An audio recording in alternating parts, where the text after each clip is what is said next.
De nos jours, le problème des relations ratées est devenu assez courant. Mais pourquoi un grand nombre de relations échouent-elles facilement aujourd'hui? Cette question est le fondement de cette nouvelle vidéo. Pour avoir une compréhension complète d'une relation saine, regardez cette vidéo jusqu'à sa dernière seconde. Bienvenue sur ma chaîne YouTube, vous ne voudrez sûrement manquer aucune de mes vidéos. Pour ce faire, abonnez-vous et activez la cloche de notification. Vous savez, les relations amoureuses ne sont pas toujours une partie de plaisir car il y aura beaucoup d'obstacles. Et ce n'est que si vous les franchissez que vous pourrez atteindre la destination de vos rêves remplis d'amour et de joie. Pour vous mettre en garde, voici une liste des 6 principales raisons pour lesquelles les relations échouent, ainsi que quelques conseils pour les surmonter mutuellement. Numéro 1. L'égocentrisme. L'ego est le pire de tous les facteurs destructeurs majeurs qui a le pouvoir de briser toutes sortes de relations. Il n'est pas surprenant que l'égoïsme soit la première raison pour laquelle 99% des relations échouent de nos jours. Nous avons tous un ego, mais s'il n'est pas géré, il peut conduire à un grand désastre, notamment avec nos proches. Lorsque l'ego prend le dessus, vous finissez par vous mettre des bâtons dans les roues. Par conséquent, vous avez tendance à ne donner la priorité qu'à vos propres contributions et sacrifices tout en ignorant les efforts de votre partenaire. Gardez toujours à l'esprit le fait qu'il faut être deux pour construire une relation. Par conséquent, vous ne pouvez pas être le seul à décider de chaque action ou plan de la vie. L'ego crée un déséquilibre dans la relation en nous faisant nous éloigner lentement mais définitivement de nos proches. Voici mes conseils pour surmonter les problèmes d'ego. Personne n'est parfait dans ce monde. Chacun a ses qualités et ses défauts. Essayez donc toujours d'être gentil et attentionné avec votre partenaire. Passez du moi au nous. Ne faites pas tout tourner autour de vous. Tenez compte des points de vue de votre partenaire et respectez ses opinions. Avant de prendre une décision, assurez-vous qu'elle répond à vos deux besoins. Lorsque vous vous disputez, essayez de trouver un compromis et efforcez-vous de resserrer les liens avec votre partenaire, quelle que soit sa faute. Lorsque les ongles deviennent longs, on coupe les ongles et non les doigts. De même, lorsqu'il y a de l'ego dans une relation, coupez votre ego, pas la relation. Par conséquent, profitez de chaque occasion pour nourrir votre amour et non votre ego. Numéro 2. Le manque de confiance. Le manque de confiance est l'une des principales raisons de l'échec des relations. Il peut s'agir d'un doute tenace d'infidélité émotionnelle, d'une assurance déraisonnable à l'égard d'une liaison physique ou de quelque chose qui ne semble tout simplement pas normal dans la relation. Avec le temps, ces problèmes de confiance non résolus s'aggravent et entraînent la rupture. Voici mes conseils. Premièrement, essayez toujours d'être honnête et sincère avec votre partenaire pour ne pas laisser place à des soupçons inutiles. Deuxièmement, la chose la plus importante est d'être ouvert. Soyez transparent avec vos pensées et vos sentiments car l'ouverture d'esprit est la clé d'une relation saine. Parlez toujours ouvertement même lorsque vous avez des raisons de vous méfier et mettez les choses au clair. Globalement, pour avoir une relation saine, la confiance doit être constamment développée et entretenue tout au long de la relation et pas seulement lorsqu'elle est brisée. Les questions de compatibilité.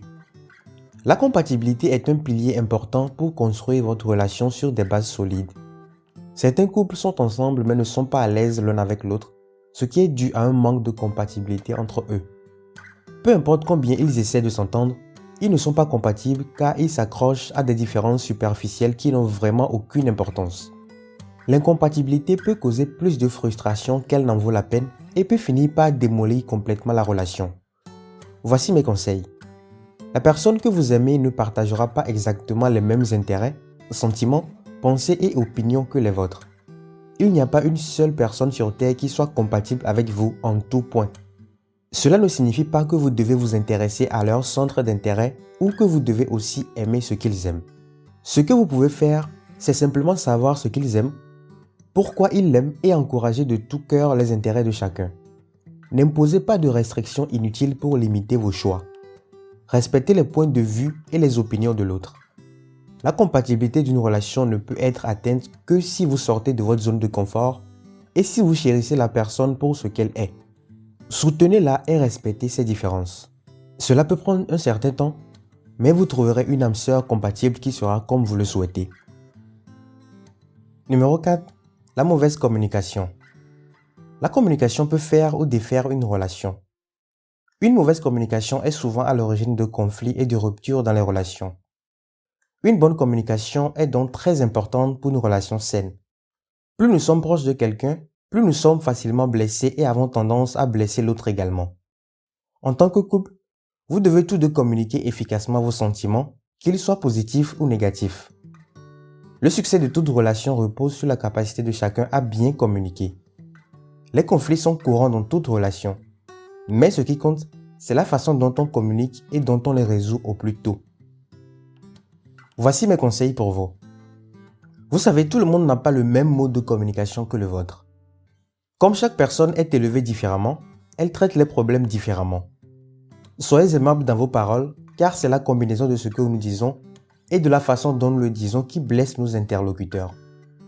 Le manque de communication conduit à l'incompréhension, qui est également l'une des principales raisons de l'échec des relations. Par conséquent, essayez d'être ouvert et de transmettre vos sentiments de manière efficace afin d'éviter toutes sortes de malentendus. Parlez un peu moins et écoutez un peu plus.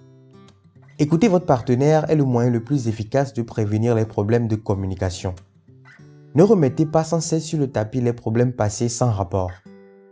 Discutez simplement du problème actuel et essayez de le résoudre. Enfin, il est très important de parler tous les jours, surtout dans une relation à distance. En définitive, on peut dire qu'il n'y a pas de relation sans communication. Numéro 5. L'hypercolère. La colère est une émotion naturelle et saine que tout le monde ressent de temps en temps. Cependant, elle peut devenir un problème si elle est trop extrême, difficile à contrôler ou dure trop longtemps. La colère excessive est l'une des principales causes d'échec des relations, notamment de nos jours. La colère survient lorsque les choses ne se déroulent pas comme prévu, lorsque vous avez été maltraité ou accusé à tort, ou lorsqu'il y a un malentendu. En outre, le stress, la frustration et l'anxiété peuvent également provoquer de la colère. S'il est parfaitement normal de ressentir de la colère, celle-ci devient un problème lorsque vous l'exprimez d'une manière qui vous nuit ou nuit aux autres. La colère détruit non seulement vos relations personnelles, mais aussi la qualité globale de votre vie. Apprenez donc à contrôler la colère avant qu'elle ne vous contrôle. Voici mes conseils pour vous. Tout d'abord, prenez le temps de vous calmer pour réfléchir à ce qui vous met en colère et à la manière d'y faire face. Essayez d'identifier les solutions possibles qui peuvent résoudre le problème sans blesser votre partenaire. Plus important encore, réfléchissez avant de prononcer ne serait-ce qu'un seul mot lorsque vous êtes en colère. En effet, il est facile de dire quelque chose et de blesser les personnes que nous aimons le plus et auxquelles nous tenons. Vous regretterez certainement les séquelles plus tard. Prenez donc quelques instants pour rassembler vos esprits avant de dire quoi que ce soit lorsque vous êtes au plus fort de votre colère. N'entamez pas de discussion lorsque vous êtes fatigué. Vous serez plus enclin à l'irritation pendant ces périodes, ce qui peut ensuite dégénérer en colère plus facilement. Enfin, pratiquez des techniques de relaxation telles que la méditation, l'entraînement à la course à pied ou la pratique d'une activité que vous aimez et appréciez. En fait, c'est le moyen le plus efficace de contrôler l'hypercolère. Numéro 6. Le manque de temps. Le fait de ne pas passer suffisamment de temps de qualité avec son partenaire est également l'une des principales raisons de l'échec des relations de nos jours. Dans ce monde d'internet et de technologie, la vie est devenue si occupée. Avec tous les engagements comme le travail, les réunions, les responsabilités familiales, les gens trouvent difficilement du temps pour eux-mêmes et encore moins pour leur partenaire. Ce manque de temps conduit à des relations malheureuses, ce qui favorise la rupture. Le travail est important, mais ne faites pas passer vos affaires avant votre relation. Aussi occupé que vous soyez, trouvez toujours du temps pour les personnes que vous aimez, sinon vous risquez de les perdre à jamais. Passer du temps de qualité ensemble vous donne l'occasion d'apprendre à vous connaître de manière plus approfondie. Voici mes conseils pour vous. Si vous souhaitez avoir une relation heureuse et durable, essayez de passer régulièrement du temps de qualité avec votre partenaire. Trouvez le meilleur moment qui vous convient à tous les deux et planifiez les choses ensemble. Ainsi, vous pourrez passer votre temps libre commun en tant que temps de qualité avec vos proches. Essayez de réserver quelques heures à l'autre chaque jour. Disons environ 20 minutes le matin et le soir. Sortez ensemble au moins une fois par mois. Cela vous permettra de passer suffisamment de temps ensemble et de maintenir votre passion au fil du temps. Partez en voyage ensemble car les voyages vous donnent la meilleure occasion de vous détendre, de vous amuser et d'évacuer le stress de votre vie quotidienne. La personne que vous avez aimée ou épousée ne sera pas la même au bout d'un certain temps. Non seulement les personnes, mais aussi leurs pensées, leurs comportements, leurs idéaux, leur apparence et tout le reste, tout change avec le temps. Ce changement constant ouvre la porte à de nombreux problèmes qui peuvent finalement éteindre la relation. Et votre relation dépend de la façon dont vous gérez ce changement, qui à son tour représente la différence entre une relation qui dure et une relation qui sert d'inspiration.